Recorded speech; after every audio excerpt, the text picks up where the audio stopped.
babar pisan ora nduga mono. Ling tak kudang-kudang sing tak gadang-gadang bisa prawira ing yuda. Ning malah babah depani lemah kaya mengkono. Ora. Kangsa dewa ora gelem nampa kanyatan iki. Jagone mundur botohe maju. Aja mung Bratasena, Ratu Mandra nek babati kulune.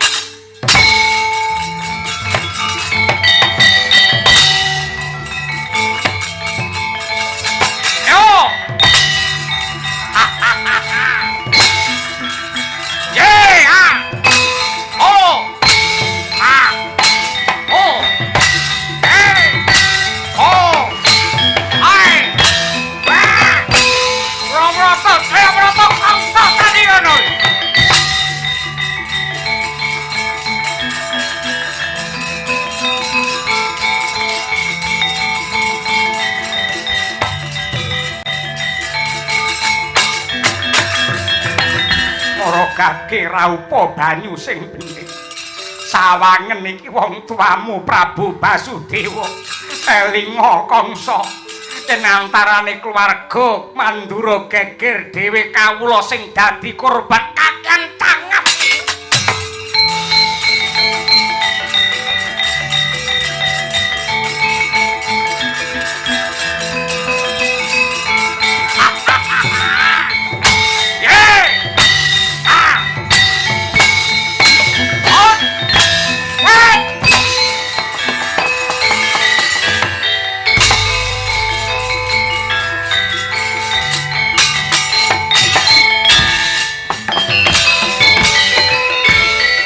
Tan samar pamoring suksma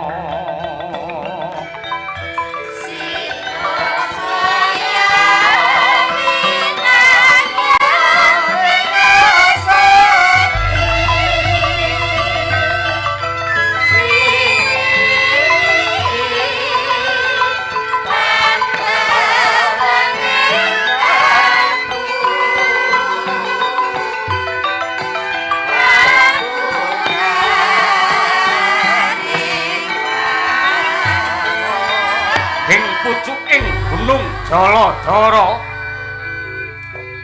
manter cahyane nyada lanang hanenggih lari Widara kandhang Sang Kakrasana ingkang wis pinten-pinten dinten ayoga brata atapak samadhi bingkem netra kekalih nyambung rasa kelawan Gusti ingkang Maha Kuwasa. Puji dikir kidung rahayu terus lumintu.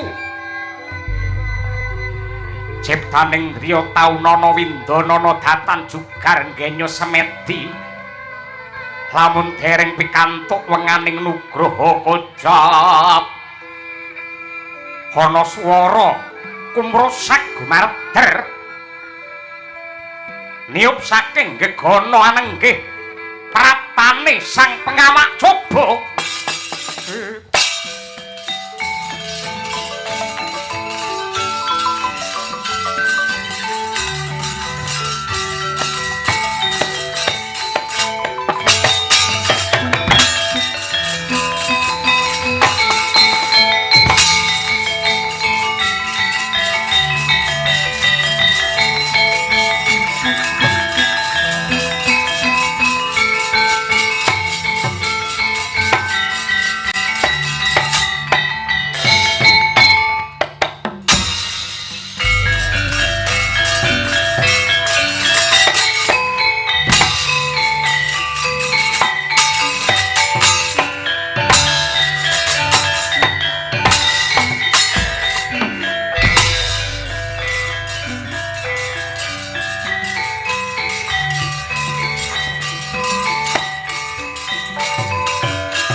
langkah anggro srusa sumbar lindhu katara bumi kunjing kumaludhuk guntur ka atok Kisana ing atase kowe tak ajar kowe tak pulasara sabar pisan kowe ora males cetha lamun ta kowe iki bocah sing jirih getih wedi mati Kisana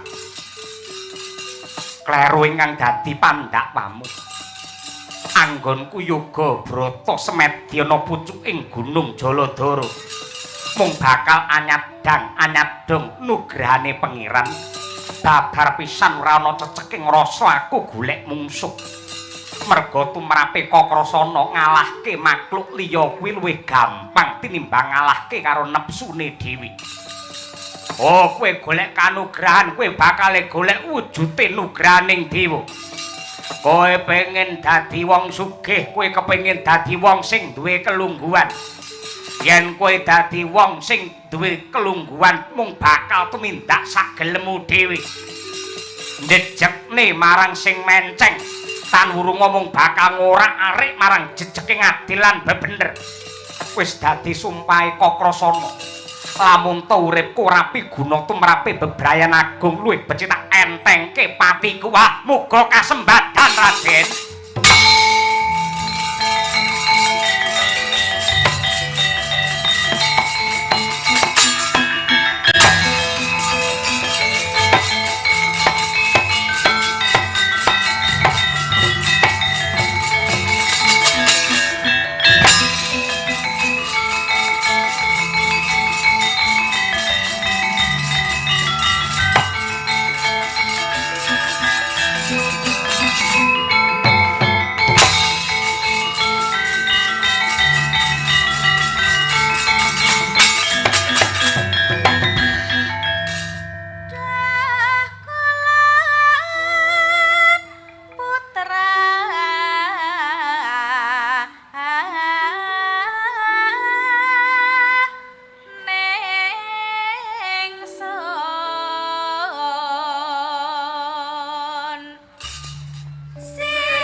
sewu Pukulun.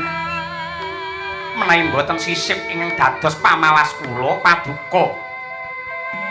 Jawata ing arga dahana Wang Pukulun Bathara Brahma.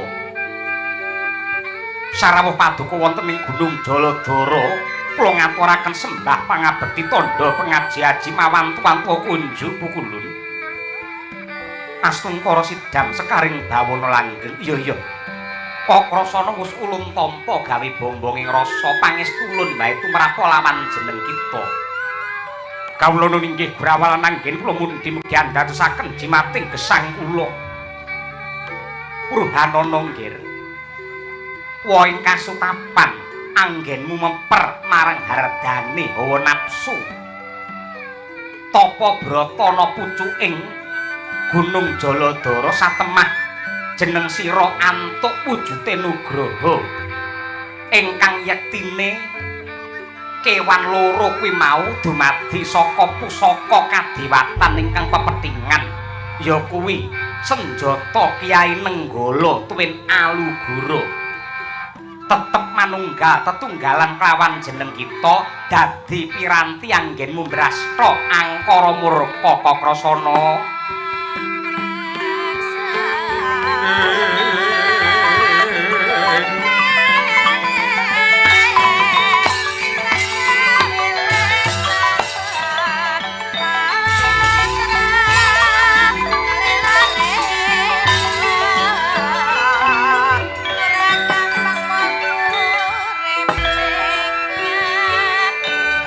Aduh Pukulun ngaturaken panuwun ing tanpa pepindhan dene paduka paring sih nugraha kekalih dumateng kula pun Kakrasana.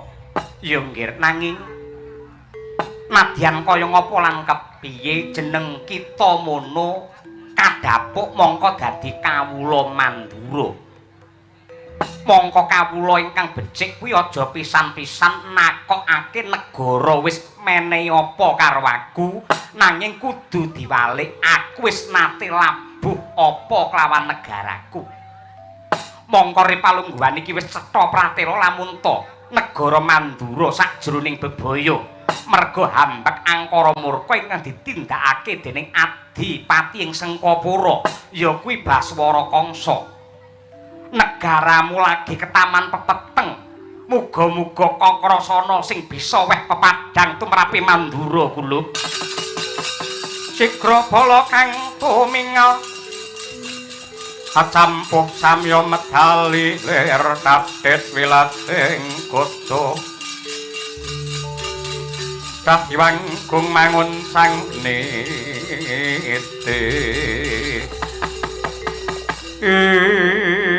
Puninggih Pukulun sendika ngestaken dawuh telangkung nyuwun tambahing berkah pangestu sembada kang jinangka rahayu kang tinemu Basuki kang kaesti Kakrasana yak langening kalang jana gelar bangga montar minon ler kakonang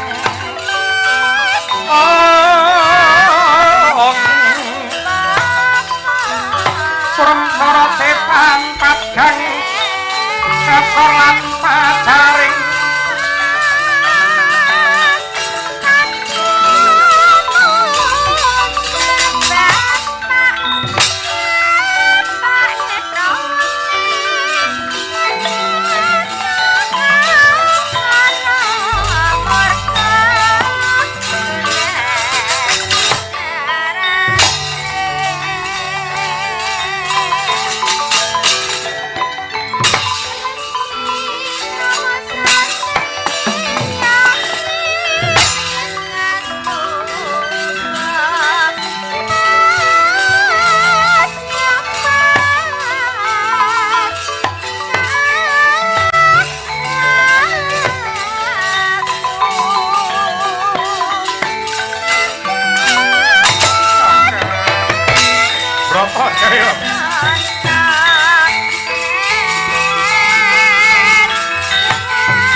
Wewengkon laguning lekas Lukit linuding kidung kadung kadereng kamomor Memangun manah rahayu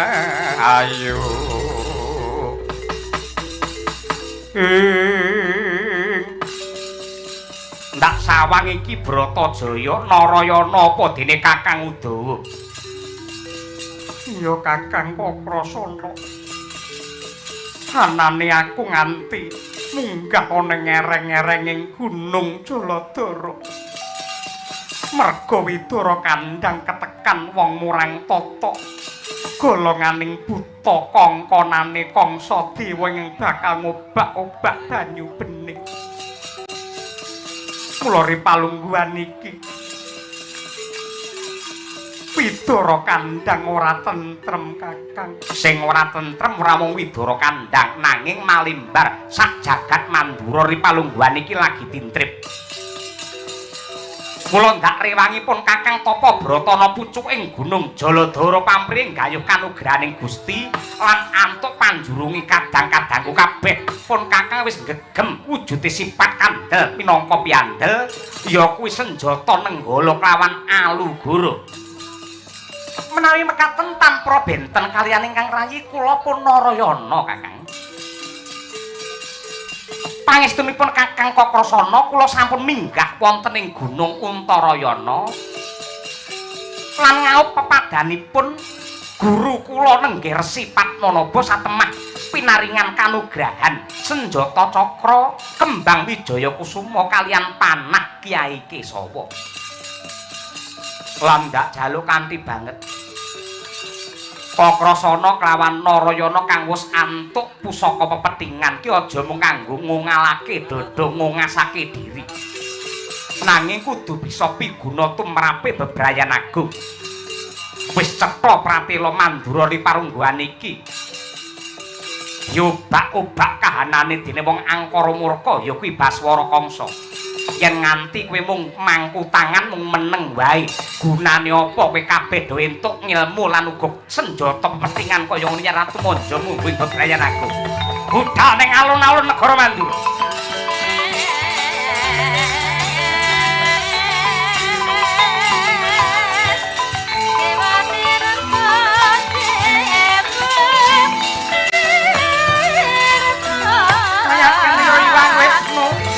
Karana Jaka milir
Dak nyogo ngaluhur kasar gagah warnanipun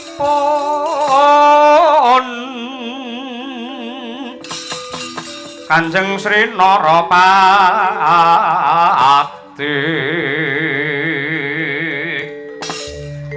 raja kang abal ratu pun pakota manrika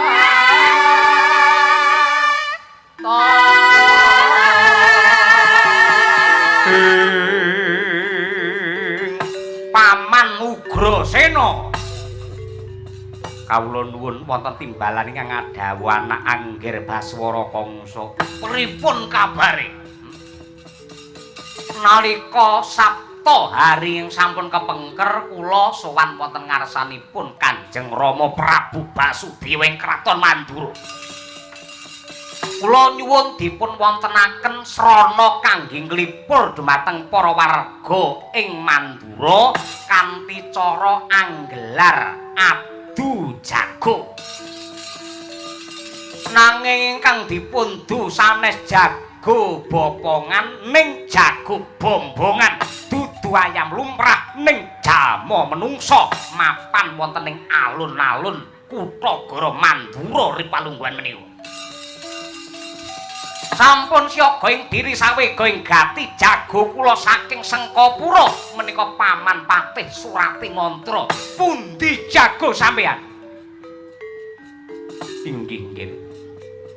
Kepareng matur ingkang sowan wonten wingking kula menika jago saking kasepuhan Kraton Mandura. Gagah gedhe dhuwur lare saking pundi menika? Menika lare saking Gunung Saptawarga naminipun Bratasena. Timbang bobot yen tanding kalian Paman Surati Mantra. Nggih. Gandeng menika totoane nyawa, men gayeng, men gumyak, men regeng, raketang cilik-cilikan kudu ngangge totoan. Nyuwun pangapunten, ngabotoan menika awisan tumrape negara lan agami. Ing atasipun kula kalian paduka menika Sentana Praja kenging menapa kok paring conto ingkang boten sae tumrapipun sagung para kawula dasih.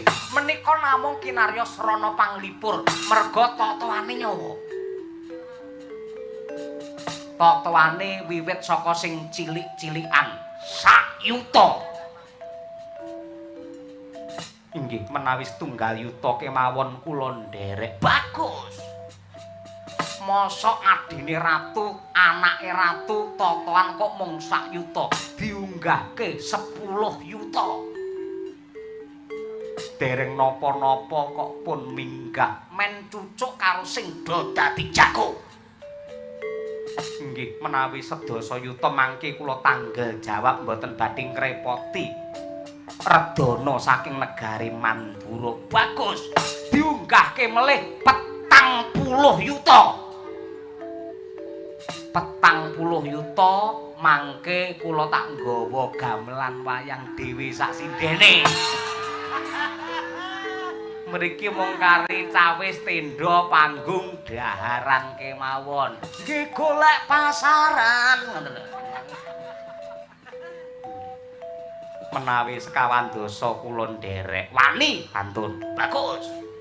Diunggahke meneh 100 yuta. Kok minggah terus to, nggih. Wani napa mboten adine ratu lho sampean. Mosok kelangan duit 100 kok njur bingung.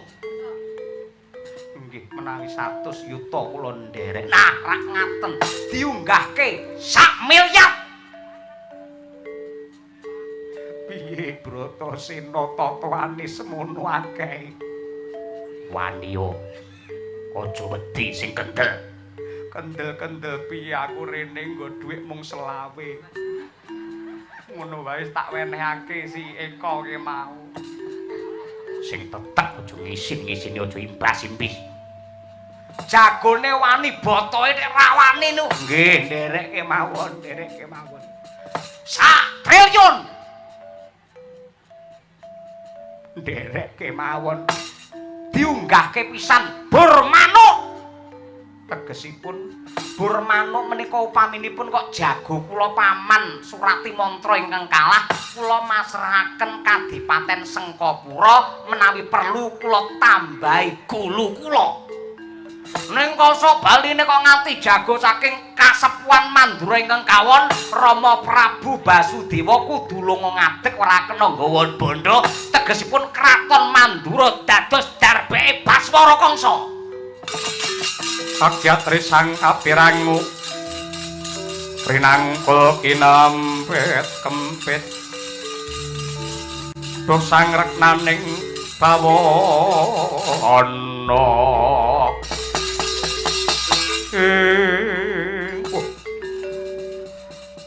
cara tiyang batik sak mangke sampun cetha ngengkrenganipun adu jago menika namung sandi upaya rekadaya anggen paduka badhe njungkeng palengganipun ingkang rama mboten perlu kakehan cangap ora perlu kakehan gunem kari wani apa ora menawi mekaten mboten langkung kula ngestakaken dawuh kalian sisan damel kula badhe mbuktikaken pangandikanipun para pinter menika taksih ndayani menapa mboten jarine becik ketitik ala ketara menika tasih kagem napa mboten mangbuktake gandeng padha wanine liyane jago mudhun saka panggung.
Sabtawarga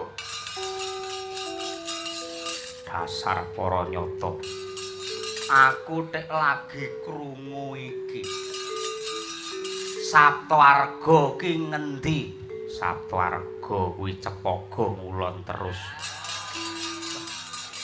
aku yo duwe kanca neng kono putih gedhe dhuwur jenengmu sapa le Panenggak Pandhawa jenengku Bratasena. Bratasena. Ya Werkudara Edyan cah desa jenenge loro. Ya Bimasena. Wah, malah telu. Ya Gandawastratmaja. Wah, Edyan papat. Ya Bilawa 5. Kowe sapa? 6. Bosok kupingmu. Kowe sapa? Warangka ing Kadipaten Sengkapura Surati mantra kang dadi aranku. Yen kowe kena ndak iman aku ngeman karo gagahmu, ngeman karo gantengmu. Yen kowe wani tetandingan karo Surati mantra ngibarati wedhus prucul ngadepi singa barong. Timun mungsuh duren. Timune kowe durene aku, timun keceblukan duren ora sigan merapat tak guroni batangmu. Kowe tanding karo Bratasena tak ngibaratake tomat mungsuh duren. Tomate? Tomate kowe durene aku. Aja kok keceblukan kesinggol wae mecotot nyawamu. Edyan keparat tenan sumbare gah kalah. Iso ngalahke Suratri mantra padha karo iso grajangin. iso ngalahke Bratasena padha karo iso ngalahke malaikat Jibril. Lambene sumbar ya sumbar aja nyandak malaikat mak prinding githok kowe. Maju jangkah tebak gangsaran ro hilang nyawamu.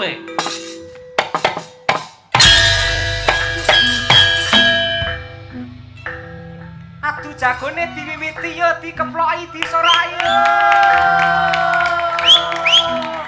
Jago Mandura sing menang yo. Bratasena sing jaya yo. Surati mantra mundhar. Sangkeme. Ngene sing ora ngedhonke wong.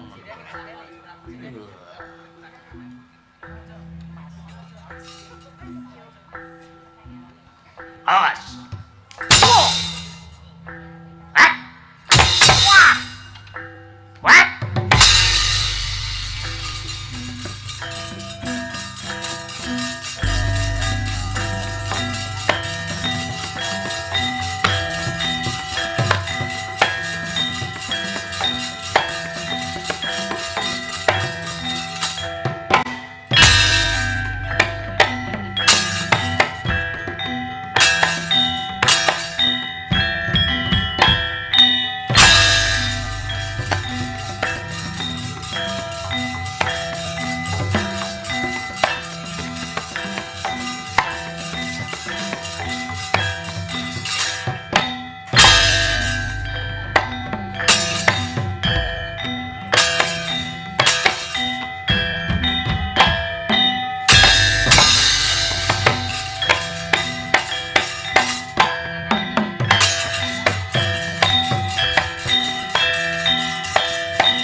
Mbah.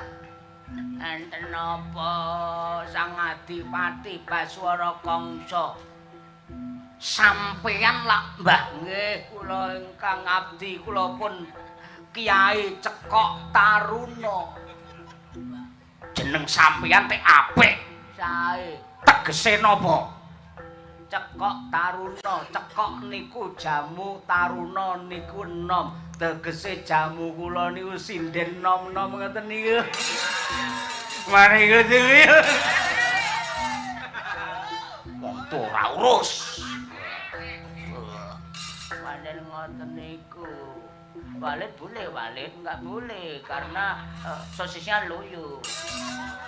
Ngopo? Kula pun menehi bondo duit pirang-pirang teng sampeyan. Yen nganti jago kula Paman Surati mantra kalah sampeyan sing kula kethok kulune. Beres. Waton kecekel kali Mbah Cekok Taruna sedaya niku beres. Kula niku dukun kondang kaunang-unang Slindra Sanga. Sampun malih kok namung wong adu jago nuwun sewu. Tiyang sak negari sampun pirsa kondang kula. Wong nyalonke lurah waton kula cekel akeh radadine. Malah dadi niki mangke dadi. Merga dinten niki antarane pasaran kalih dina niku kula jumlah, kula hitung, kula bagi niku tibane niku 6. 6 niku mapan wonten kamenanganipun Angger Baswara Kangsa. Surati mantra mangke badhe menang. Dasare napa kok pitungane 6 kok menang? Mangitung piyambak to. 6. 1 menang, 2 kalah, 3 menang, 4 kalah, 5 menang, 6 menang. menang. Menang bawa kalah. Menang putra. Waten enten kula sedaya mesti rampung niki mangke. Bagus. Nganti jago kula kalah sampeyan sing kula pidana. Nggih. Nuwun sewu ning niki pulsa kula telas. Kula tambahi meneh kok. Niki mboten kula hitung yen kurang kula njaluk melih lho niki. Pun sing baku jago kula menang nganti kalah tukel kulune. Kulu sing endi sing ditugel wingi.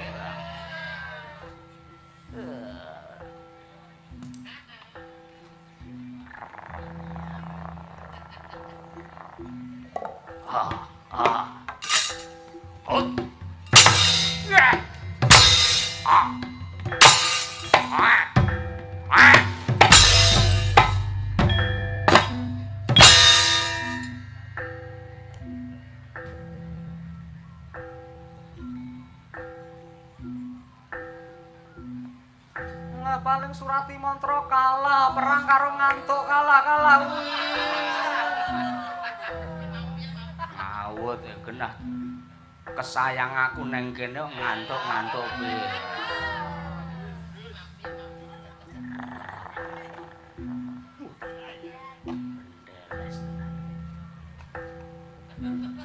Awas. Oh. Wah.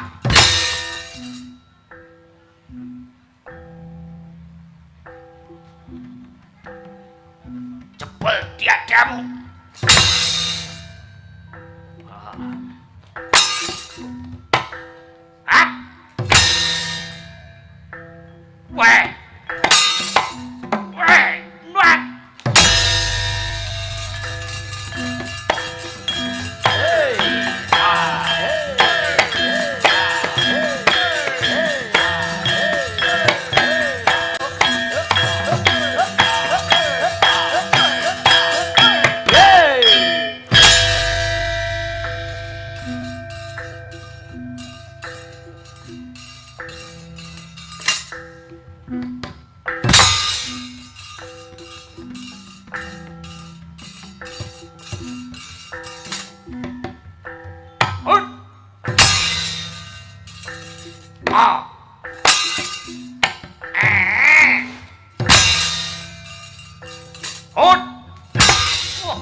Babar pisan ora nduga mono.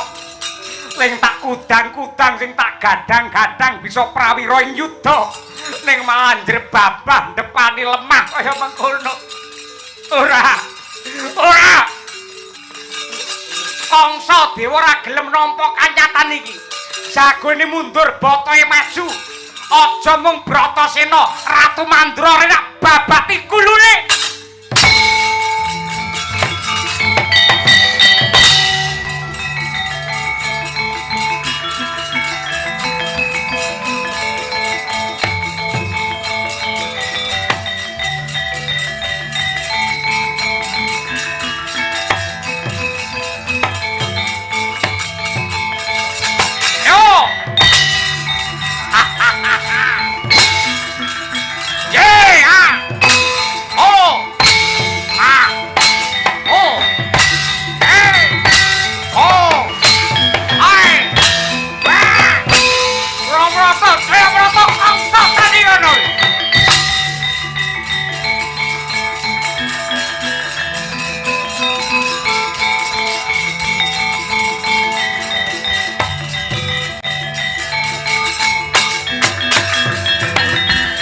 Kake raupa banyu sing bening.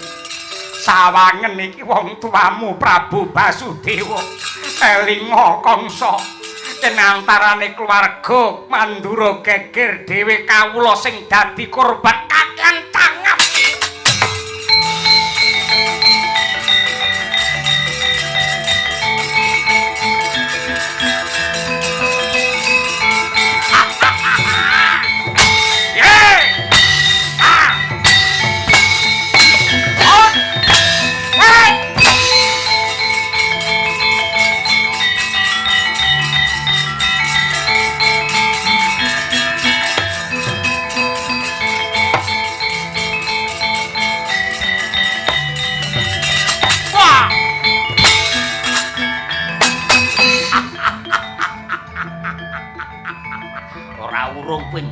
Saka pandhelikamu.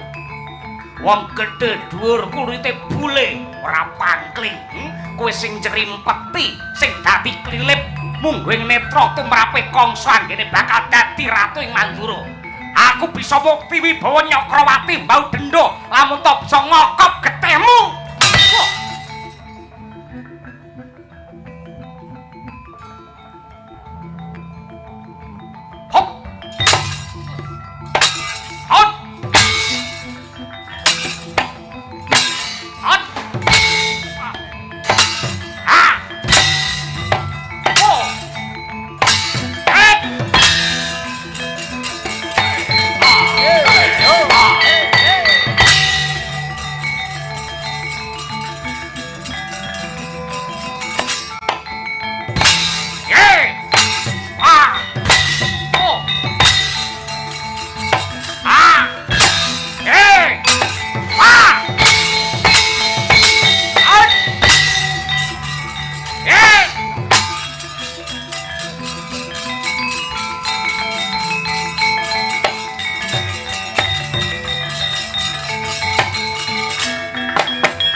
Kaya wong setan. Anenggih Sang Baswara Kangsa nggih nyomi lara dumateng lare Widara Kandhang. Anenggih Sang Kakrasana deni dak nganti datan bisa obah. Mangkono prayitna nenggih Sang Kakrasana. Enget lamun ta pinaringan kanugrahan senjata nenggala dan khusus saking asta tinancepake wonten ing Jaja Buta Walikat nratas jantung ambyar kuandane Sang Baswara Kangsa.